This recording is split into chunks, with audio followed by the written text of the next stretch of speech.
Mesdames, Messieurs, c'est un plaisir de vous retrouver sur Fait d'Afrique Télévision.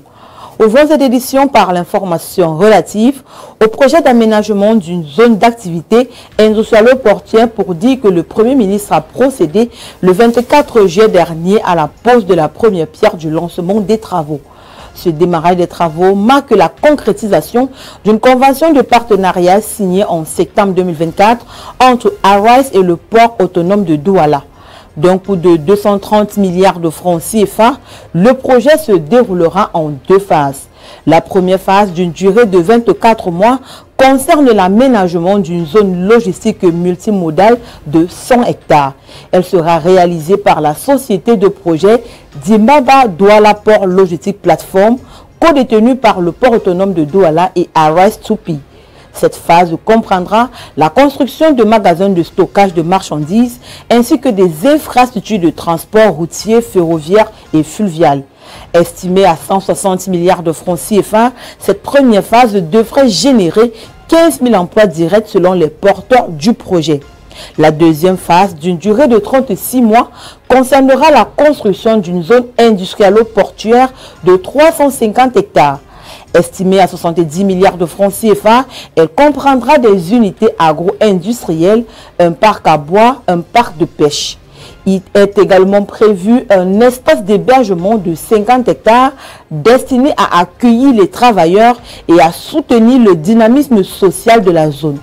Plus qu'une simple extension du port de Douala, Missolet 1 se veut une plateforme multimodale innovante reliée par la route nationale numéro 3 et par voie maritime, facilitant ainsi le transit des marchandises et la création de chaînes de valeur intégrées.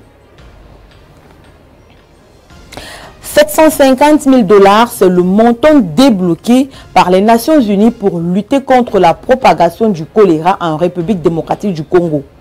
Avec plus de 1500 cas suspects et 120 décès enregistrés à Kinshasa depuis mi-avril dernier, le nouveau financement fourni par le Fonds central d'intervention d'urgence permettra de renforcer les actions préventives contre le choléra dans la capitale Kinshasa, où une augmentation significative des cas a été signalée.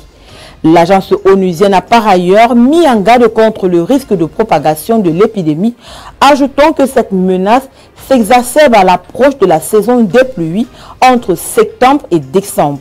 Un financement immédiat est nécessaire pour renforcer les interventions sanitaires et combler les lacunes critiques en matière de services d'eau, d'assainissement et d'hygiène. Il faut dire que les autorités sanitaires ont signalé plus de 38 000 cas suspects et près de 950 décès depuis janvier, dépassant le nombre total de cas et de décès de l'année dernière.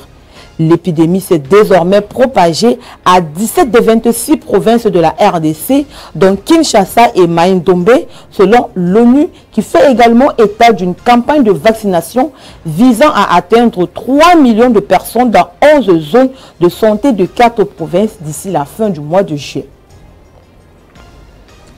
Au Nigeria, le gouvernement de l'État du Niger a signé un accord de coopération avec le centre de recherche Africa Rice basé en Côte d'Ivoire pour accompagner la mise en œuvre d'un projet de développement de sa filière risicole au cours des 5 prochaines années.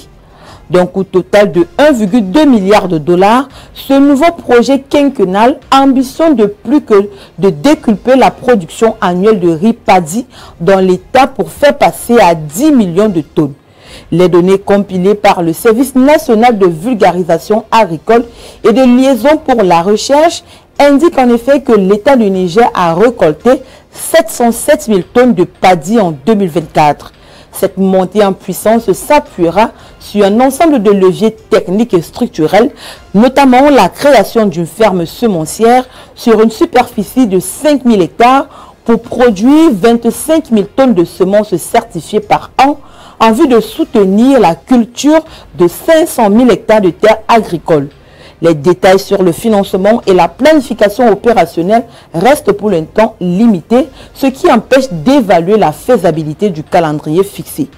Quoi qu'il en soit, le lancement de ce nouveau projet devrait non seulement renforcer le leadership de l'État du Niger dans le riz, mais aussi rapprocher le Nigeria de son autosuffisance dans la denrée. Parlons à présent du fonds souverain qatari, Qatar Investment Authority, qui envisage d'investir 4 milliards de dollars dans la construction d'une nouvelle ville touristique située sur la côte nord de l'Égypte. Logé dans la région d'Alam El-Rom, le programme porte sur la construction d'une cité touristique intégrée qui s'étale sur 24 000 hectares. Ce méga-projet est composé d'hôtels luxueux, de zones résidentielles au standing, de centres commerciaux, d'espaces de divertissement, d'un port de plaisance, avec un complexe hôtelier de luxe de 5 étoiles, des villas résidentielles haut de gamme et des équipements de standing international à 2 pas. Alam El-Rom offrira une destination de vacances idéale, alliant raffinement, détente et aventure exaltante. Le but étant de faire de la région de destination touristique un centre financier et une zone franche dotée d'une infrastructure de classe mondiale. Mesdames, Messieurs, c'est ici que se referme cette édition du Point de l'économie. Merci de l'avoir suivi. Les informations se poursuivent sur Fait d'Afrique Télévision.